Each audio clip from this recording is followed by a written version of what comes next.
देखो यार, नेपाल ना एक ऐसा इंटरनेशनल डेस्टिनेशन है हम इंडियंस के लिए, जहां पे जाना बहुत ज़्यादा इजी है। आप ट्रेन प्लस बस लेकर जा सकते हैं, डायरेक्ट बस के थ्रू भी जा सकते हैं, फ्लाइट से भी जा सकते हैं, पासपोर्ट नहीं है तो भी आप जा सकते हैं, लैंग्वेज का कोई इशू नहीं है। अगर आपको इंग्लिश का ई भी नहीं आता तो भी आप नेपाल घूम सकते हैं और बजट में भी हो जाता है।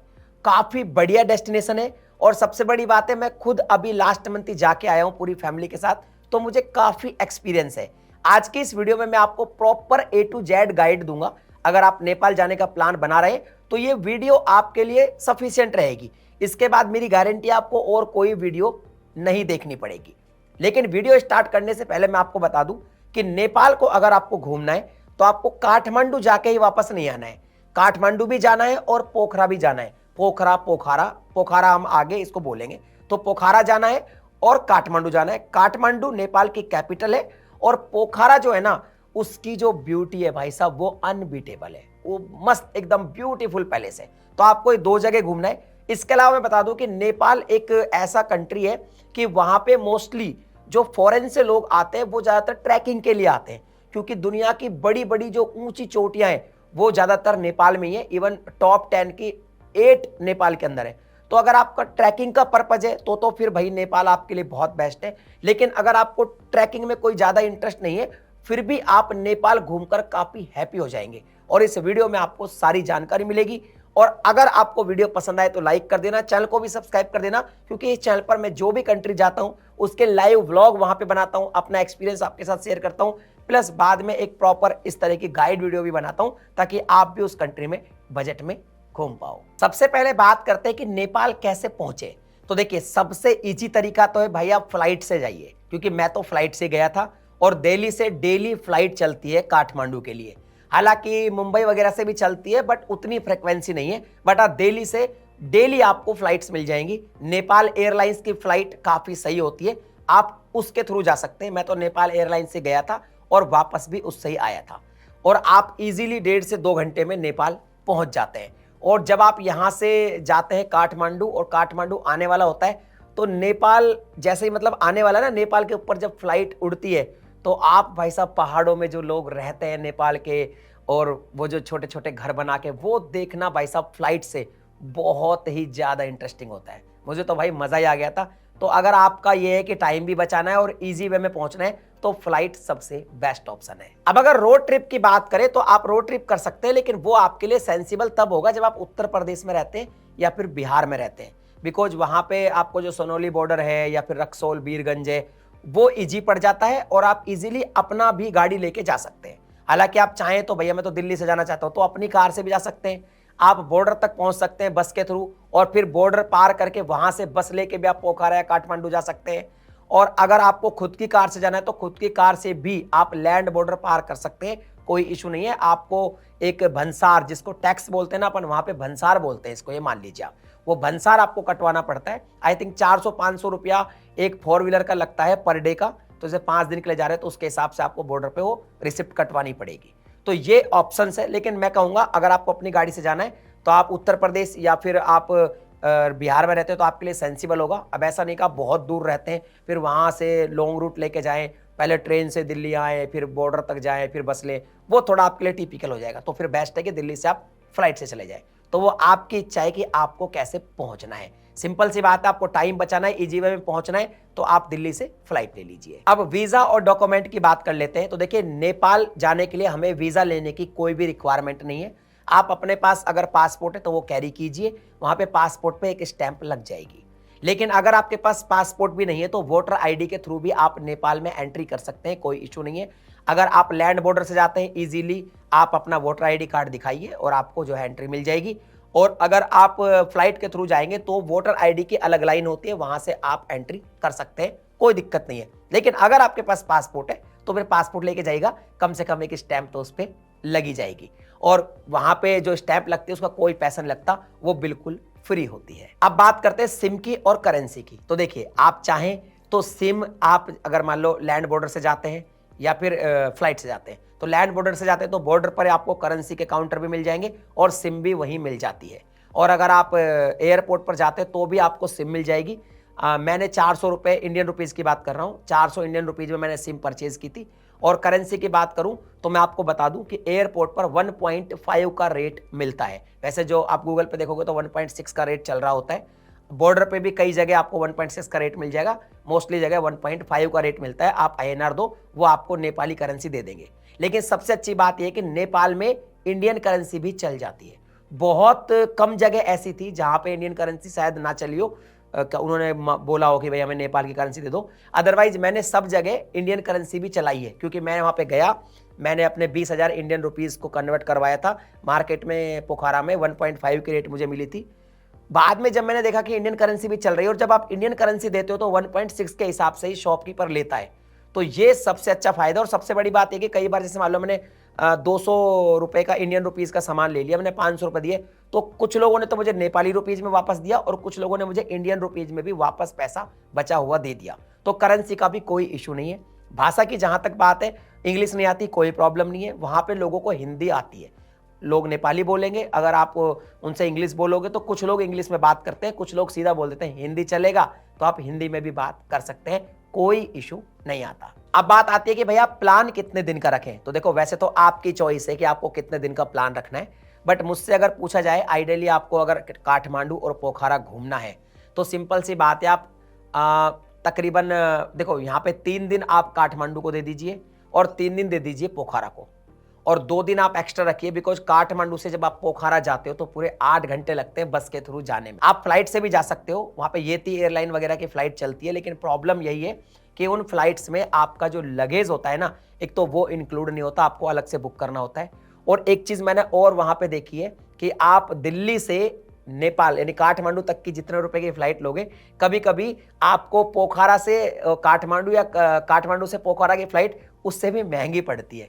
तो ज्यादातर लोग बस में जाते हैं, और बस में हालांकि 210 किलोमीटर के आसपास की दूरी है, 200 या 210 किलोमीटर के आसपास की दूरी है काठमांडू से पोखरा की, लेकिन फिर भी तकरीबन 8 घंटे इसलिए लगते हैं क्योंकि वहां पर रोड का काम चल रहा है। तो रोड अभी बन रहा है, तो बस धीरे धीरे चलती है, लेकिन कोई दिक्कत नहीं। वहां पे लग्जरी सोफा बस होती है, आराम से आप देख सकते हैं स्क्रीन पे, सोफा पे बैठ के आप आराम से जाइए, रिक्लाइन करके, कोई इशू नहीं। वहां पे जितनी भी बस चलती है सोफा बस ही चलती है। और बस के अगर प्राइस की भी बात करूं तो मैं बता दूं 800 रुपए से स्टार्ट हो जाती है। मैं सारा इंडियन रुपीज में बता रहा हूं आपको, 800 रुपए से स्टार्ट हो जाती है। और वहां पे काफी अच्छी बस चलती है, इसके अंदर वॉशरूम भी है जगदम्बा की, वो हमने ली थी तो वो हमें 1400 की पड़ी थी। उसके अंदर आपको ब्रेकफास्ट और लंच भी मिल जाता है, कॉफी वगैरह भी मिलती है, कुछ बिस्किट्स वगैरह भी मिल जाते हैं, और अंदर वॉशरूम भी है, आप वो भी ले सकते हो। और बाकी जो बस है वो भी आप ले सकते हो। 800 रुपए से 1500 रुपए तक की रेंज में आपको काफी अच्छी सोफा वाली बस मिल जाएगी। बस को बुक कैसे करते हैं वो भी मैं आपको बता देता हूं। देखो, आप इंडिया से बुक करोगे तो शायद आपको दिक्कत आएगी, आप चाहे तो एक 12 गो एशिया करके ऐप है, उससे कर सकते हो, बट सबसे अच्छा है आप काठमांडू पहुंच जाइए और वहां पे जाके आप कर सकते हैं। कैसे कर सकते हैं? वहां पे बहुत सारे काउंटर आपको मिल जाएंगे, जिस भी होटल में आप रुक रहे हो आप वहां बोल दो तो बस बुक हो जाती है। बस चलती कहां से मैं आपको क्लियर कर दूं, अर्ली मॉर्निंग काठमांडू में सोराकुटा चौक से बस चलती है। वैसे तो बस और भी 1-2 एंट्री पॉइंट है, मतलब बस रुकती है 1-2 जगह, वहां से भी आप पिक कर सकते हैं, लेकिन सोराकुटे चौक से बस चलती है सुबह अर्ली मॉर्निंग 7 बजे, और शाम को वैसे तो 8 घंटे वो बोलते हैं कि 3-4 बजे, पर कई बार 5 भी बज जाते हैं क्योंकि रोड कंडीशन के ऊपर है। तो 8 घंटे आप मान के चलो, बीच में वो रुकेगी, आधा घंटे के लिए आपको लंच कराएगी। अगर लंच आपका इंक्लूड है ओके है, अगर लंच इंक्लूड नहीं है, कुछ बस के टिकट्स में लंच इंक्लूड नहीं होता, तो भी बस रुकती है, आप पैसा देके जो है फूड खा सकते हो। 500 नेपाली रुपीज में आपको अच्छी थाली मिल जाती है, तकरीबन 350 रुपए में आपको वहां पे थकाली बोलते हैं थाली को, वो इजीली मिल जाती है। तो आप लंच पैसा देके खरीद सकते हो, खा सकते हो, कोई इशू नहीं है। और वापस में भी आप जो बस है, आप फेवर लेक के वहां पे बहुत सारे काउंटर है, वहां से आप बस को बुक कर सकते हैं, कोई इशू नहीं है। अब फूड की बात कर लेते हैं। तो देखिए, वैसे मैं आपको बता दूं कि नेपाल में तकरीबन 80% लोग हिंदू हैं, बट वहां पे फिर भी आपको वेजिटेरियन और नॉन वेजिटेरियन दोनों तरह के फूड मिल जाते हैं, फूड का कोई इशू नहीं है। ज़्यादातर वहाँ पे थकाली चलती है, और थकाली में एक चिकन की डिश होती है, बाकी वो चावल और सब्जी वो सब वेजिटेरियन होता है। तो आप चाहे तो आप कह दीजिए भाई मैं चिकन नहीं खाता, अगर आप वेजिटेरियन तो वेजिटेरियन थकाली खा सकते हैं, बाकी और भी ऑप्शन है वहाँ पे खाने के। और अगर आप नॉनवेज खाते हैं तो आप कंप्लीट थकाली भी खा सकते हैं।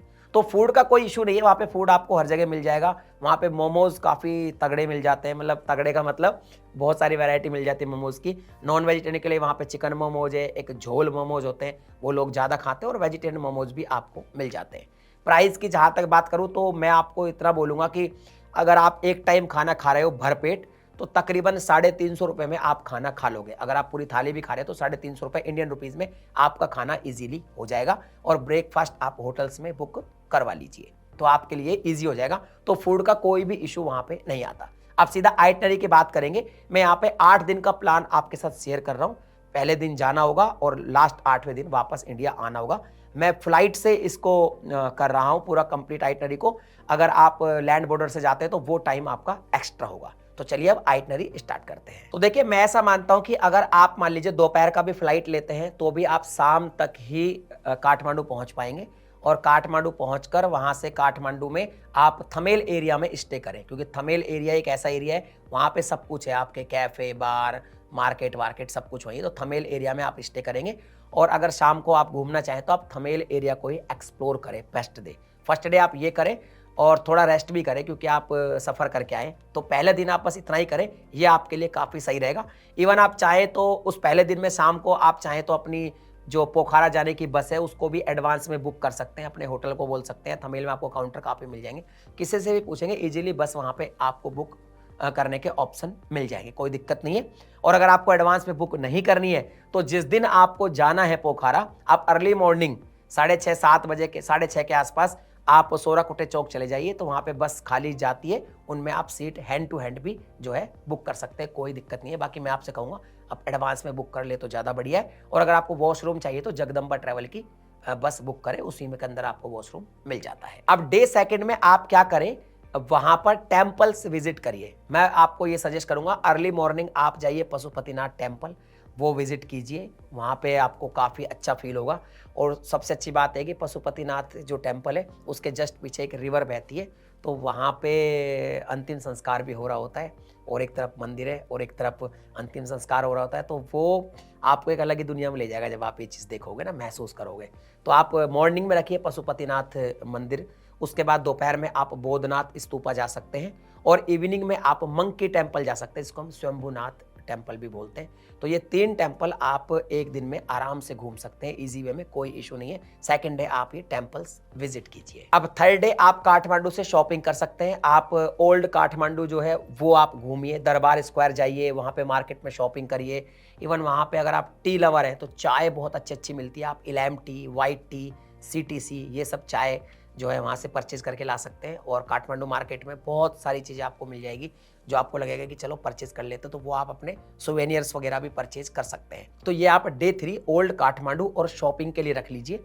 और अगर आपने बस पहले दिन बुक नहीं करी है तो आज आप बस बुक कर सकते हैं अगले दिन के लिए, कि भाई अब जाना है हमको पोखरा, तो आप फिर पोखरा की बस बुक कर लीजिए।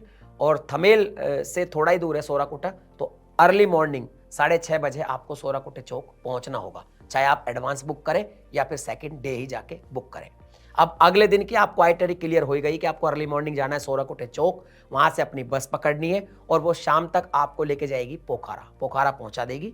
अब पोखरा में आप फेवा लेक के आसपास ही अपना कोई स्टे बुक करिए।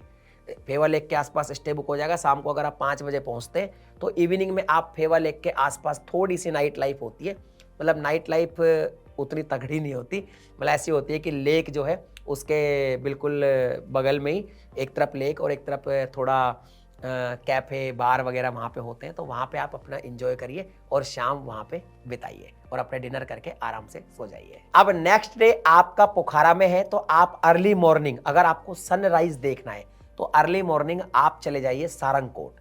वहाँ पे जो सनराइज होता है ना वो बहुत ही कमाल का होता है, लेकिन उसके लिए आपको अर्ली मॉर्निंग जाना पड़ेगा। वहाँ पे आप चाहे तो होटल से टैक्सी बुक कर सकते हैं। मैं आगे आपको बताऊंगा कैसे टैक्सी वाले से आप पहले ही कह सकते हैं कि भाई मुझे कल सुबह जाना है, तो आपको पिक कर लेगा, वो मैं अभी आपको बताऊंगा आगे। और आप अर्ली मॉर्निंग जाइए सारंगकोट और वहाँ पे सनराइज देखिए। अन्नपूर्णा केबल कार में आप घूमिए, हम गए थे तो काफ़ी अच्छा एक्सपीरियंस था। उसके बाद आप जब वापस आएंगे तो सुबह के टाइम बता रहा हूँ आपको, 8-9 बजे 10 बजे, तो आप इजीली फेवा लेक के अंदर बोटिंग भी कर सकते हैं।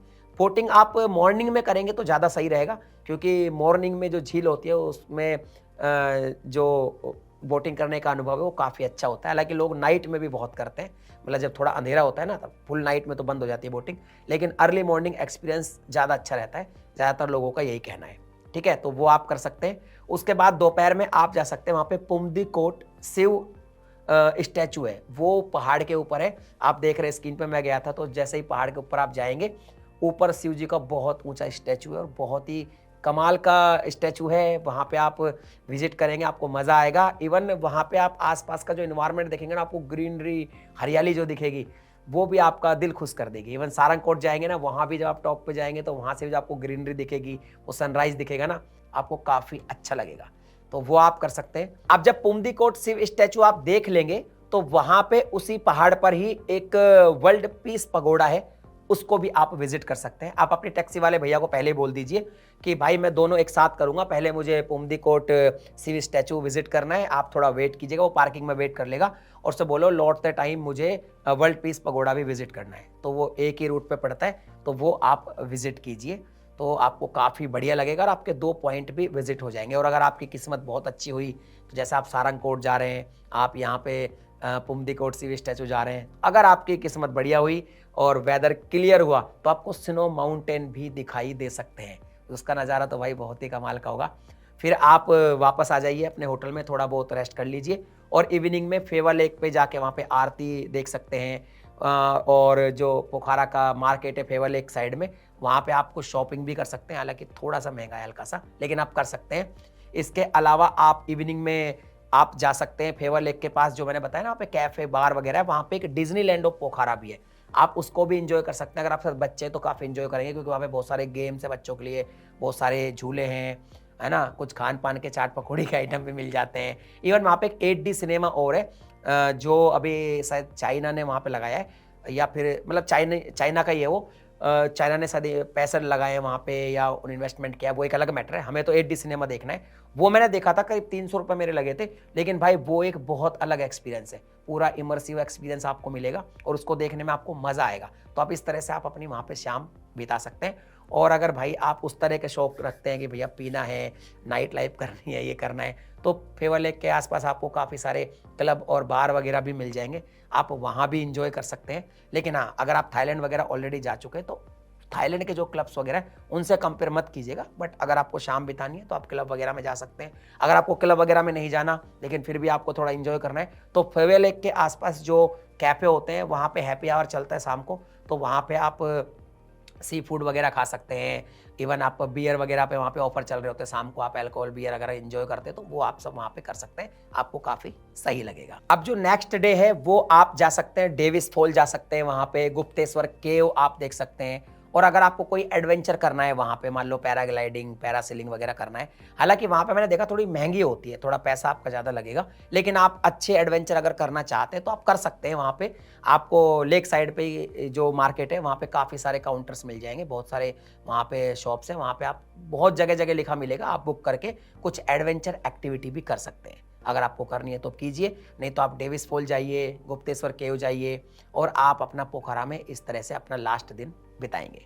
और अगर आपके पास टाइम कम है तो आप इस दिन को स्किप भी कर सकते हैं और आप ये जो गुप्तेश्वर केव है और जो डेविस फॉल है, वो एक दिन पहले भी आप कर सकते हैं। बस थोड़ा सा असल पसल जरूर होगा, आपका भागा दौड़ी होगी, बट आप कर सकते हैं। अब इसके नेक्स्ट डे आपको वही अर्ली मॉर्निंग आपको पोखरा से काठमांडू की बस लेनी है, उसको भी आप एडवांस बुक करा लीजिए। फेवर लेक में आपको काफ़ी सारे काउंटर मिल जाएंगे, होटल से करा लीजिए। और इस बस से आप वही 8 घंटे की अपनी सोफा बस की जर्नी करेंगे और शाम को पहुंच जाएंगे काठमांडू। अब शाम को आप काठमांडू पहुंच जाएंगे, आप चाहें तो अब काठमांडू पहुंच के नाइट लाइफ, थमेल मार्केट में भी काफ़ी सारे क्लब्स और नाइट लाइफ है, तो वो आप जो है वहाँ पे इंजॉय कर सकते हैं। वहाँ पे काफ़ी अच्छे अच्छे क्लब है, अगर आप करना चाहें तो। और नहीं करना चाहें, आप उस तरह के व्यक्ति नहीं है, आपको सब नहीं करना, तो आप रेस्ट कर सकते हैं और उसके नेक्स्ट डे आप अपनी फ्लाइट पकड़ के इंडिया वापस आ सकते हैं। अब यहाँ पे बात करेंगे जी टैक्सी की। तो देखिए यहाँ पे जो नेपाल में आपको बस का तो मैंने बता दिया, पोखरा से काठमांडू और काठमांडू से पोखरा आपको बस मिल जाएगी, सोफा बस में आप जो है जर्नी कर सकते हैं। इसके अलावा अब बात करते हैं कि मान लो पोखरा में आपको एक जगह से दूसरी जगह जाना है या काठमांडू में एक जगह से दूसरी जगह जाना है, तो आप वहाँ पे टैक्सी कर सकते हैं। अब मैं आपको बता दूँ, टैक्सी में थोड़ी सी महंगी है और ज़्यादातर अल्टो कार ही आपको मिलेगी। रीज़न उसका ये है कि वहाँ पे कार इंडिया से ही जाती है और कस्टम ड्यूटी काफ़ी होती है, तो कारें काफ़ी महँगी हैं वहाँ पे और पेट्रोल भी महँगा है, तो थोड़ी-सी महँगी पड़ती है। आप चाहें तो डायरेक्ट कोई सामने टैक्सी वाला खड़ा है, उससे पूछ सकते हैं, भैया मेरे को वहाँ जाना है, और आप ऐसे पैसे देके बुक कर सकते हैं। अगर आपको ऐसे नहीं करना है, आपको ऐप चाहिए, तो वहाँ पे पठाओ ऐप चलती है। ध्यान रखना, पठाओ ऐप चलती है, स्पेलिंग मैं स्क्रीन पे लिख रहा हूँ। ये वाली ऐप को आप जो है डाउनलोड करिए, और एक चलती है इनड्राइव। कोई से भी ऐप को आप डाउनलोड कर लीजिए। मैंने पठाओ ज़्यादा यूज़ किया था वहाँ पे, आप इनड्राइव भी कर सकते हैं, और इसमें आप टैक्सी बुक कर लीजिए। और टैक्सी वाला, लेकिन एक चीज़ ध्यान रखिए, आप लोकल सिम जरूर ले लीजिएगा, बिकॉज वो फ़ोन भी करते हैं। जैसे आप पठाओ ऐप से बुक करेंगे, वो आपको कॉल करेंगे और बात कर लेना, हिंदी में बात हो जाती है, फिर वो आपको पिक कर लेंगे और फिर उनको आप कैश दे दीजिए, और पठाओ ऐप में जो पैसा दिखा रहा है उतना ही उनको आप कैश दे दीजिए, वो आपको कहीं भी छोड़ देंगे। तो आप इनड्राइव भी कर सकते हैं और पठाओ भी। पठाओ ऐप मैंने ज़्यादा यूज़ करी थी वहाँ पे, इनड्राइव मैंने वहाँ पे कम यूज़ करी थी। तो इस तरीके से आप जो है अपना टैक्सी का भी शॉर्ट कर सकते हैं। अब देखो, इस आइटनरी को आप अपने हिसाब से पूरा डिज़ाइन कर सकते हैं। जैसे मैंने बताया, आपको दरबार स्क्वायर जाना है काठमांडू में, ओल्ड काठमांडू शॉपिंग करनी है, वहाँ पे फिर आप ऐसे एक और भी स्क्वायर है वहाँ पे, वहाँ भी जाके आप आ सकते हैं। इसके अलावा मान लो आप 2 दिन और एक्स्ट्रा हैं, तो आप प्लान को इस तरह कर सकते हैं कि आप चितवन नेशनल पार्क भी ऐड कर सकते हैं। 2 दिन एक्स्ट्रा लगेंगे उसमें, काठमांडू से आप चितवन जाइए, फिर वहाँ से आप जो है पोखरा चले जाइए। और आप जब जाइए, अगर आपको वाइल्ड लाइफ के आप शौकीन हैं, तो आप जाइए वाइल्ड लाइफ के लिए, तो आप चितवन नेशनल पार्क को ऐड कर लीजिए। इसके अलावा अगर आपको मुक्तिनाथ भी जाना है, तो आप पोखरा से मुक्तिनाथ भी जा सकते हैं। मुक्तिनाथ तो एक हिमालयन एक्सपीरियंस है, लेकिन आपके पास 2 से 3 दिन एक्स्ट्रा होने चाहिए, क्योंकि 3800 मीटर के एटीट्यूड पर वो है, वहाँ पे जाना थोड़ा सा मुश्किल होगा, लेकिन आप जा सकते हैं। अगर आपको मुक्तिनाथ यात्रा करनी है, तो आपको 2-3 दिन और एक्स्ट्रा लेके चलना पड़ेगा। तो इस तरह से आप जो है अपनी आइटनरी डिजाइन करेंगे। अब यहाँ पे मैं 2 चीज और आपको बोनस में बता देता हूँ। देखो, अगर आपको लगता है कि भैया नेपाल में सिर्फ टेम्पल्स और माउंटेन्स ही, तो ऐसा तो बिल्कुल नहीं है। नाइट लाइफ आप एंजॉय कर सकते हैं। थमेल में आप रुकेंगे, काठमांडू में, वहाँ पे आप क्लब बार्स वगैरह मिल जाएंगे, और पोखरा में फेवा लेक साइड भी आपको क्लब बार वगैरह मिल जाएंगे, अगर आपको नाइट लाइफ एंजॉय करनी है तो। और अगर आपको शॉपिंग करनी है, तो बिल्कुल थमेल में भी पूरा शॉपिंग मार्केट है, फेवा लेक में भी पूरा शॉपिंग मार्केट है। खरीदना क्या है वो आपके ऊपर है। बाकी अगर आप टी लवर है, तो वहाँ से इलाम टी जरूर ले लीजिए, वो काफ़ी अच्छी क्वालिटी की टी वहाँ पे मिल जाती है। बाकी और भी चीज़ें मिल जाती है, आप सोवेनियर्स वगैरह सब वहाँ पे खरीद सकते हैं, कोई दिक्कत नहीं है। अब देखिए, जो मैंने आपको 8 दिन की आइटनरी बताई थी, उसमें अगर होटल्स वगैरह सबको इंक्लूड कर लिया जाए, मैंने आपको बता दिया होटल्स कहाँ कहाँ लेना है, एरिया बता दिया। काठमांडू में आप थमेल मार्केट के आसपास लेना, और पोखरा में आप फेवा लेक के आसपास अपने होटल ले लेना, ठीक है, और ब्रेकफास्ट बुक करा लेना। और वहाँ पे एक बात और है, जैसे आपने ब्रेकफास्ट ऐड करा लिया और आपको सुबह 6:30 बजे सोनाकुटे चौक से बस भी लेना है, तो आप होटल को एक रात पहले ही बोल देना कि भाई मेरी सुबह अर्ली मॉर्निंग बस है। तो वहाँ पे सबसे अच्छी बात है, वो आपका ब्रेकफास्ट पैक करके दे देते हैं आपको, फिर आप बस में आप उसको खा सकते हैं। हालांकि अगर आपने बस में भी जैसे जगदम्बा बस आपने लिए, तो वहाँ पे ब्रेकफास्ट अंदर भी बस में मिलता है, कोई इशू नहीं, वो भी इंक्लूड रहता है। तो वो उस तरह से आप अपने हिसाब से देख सकते हैं। अब देखो, मैंने आइटनरी तो आपके साथ सारी शेयर कर ही दी है, लेकिन फिर भी आपको एक एक्सपीरियंस देखना है, तो मैंने नेपाल विजिट करके अलग अलग जगह के अलग अलग व्लॉग्स भी बनाए हैं, तो वो आप व्लॉग भी देख सकते हैं, ताकि आपको एक रियल एक्सपीरियंस भी मिल जाए। मैं पशुपतिनाथ टेम्पल गया, वहाँ का व्लॉग बनाया है मैंने। काठमांडू से पोखरा बस की जर्नी कैसी होती है, उसका भी मैंने व्लॉग बनाया है। सारंगकोट अन्नपूर्णा केबल कार का व्लॉग बनाया। तो वो सारे हमारे व्लॉग्स आप फॉलो कीजिए, उससे आपको और ज़्यादा पिक्चर क्लियर हो जाएगी। अगर आपको देखना है तो आप देख सकते हैं। अब यहाँ पे बात करते हैं बजट की, तो क्लियर सी बात है, मैंने जो आपको 7-8 दिन की आइटनरी बताई है, आप फ्लाइट से जाते हैं और आपको एक बजट ट्रिप करनी है, तो आप 35 से 40 हज़ार में बढ़िया ट्रिप कर सकते हैं। सब कुछ मैंने इसमें इंक्लूड कर लिया है, एंट्री टिकट वगैरह सब कुछ इंक्लूड हो चुका है। अगर आपको थोड़ा मिड रेंज में, थोड़ा सा प्रीमियम में जाना है, अच्छे होटल्स वगैरह लेने हैं, कुछ बढ़िया करना है, तो आप ये मानो 40 से 60 के बीच में जा सकते हैं। और आपको बिल्कुल लग्जरी ट्रिप करनी है, तो आप 70+ में ये ट्रिप इजीली कर पाएंगे। बाकी अगर आपको नेपाल ट्रिप के रिलेटेड कोई भी डाउट है, मुझे कमेंट सेक्शन में लिख देना। मिलता हूँ अगली वीडियो में नए टॉपिक के साथ, तब तक के लिए जय हिंद।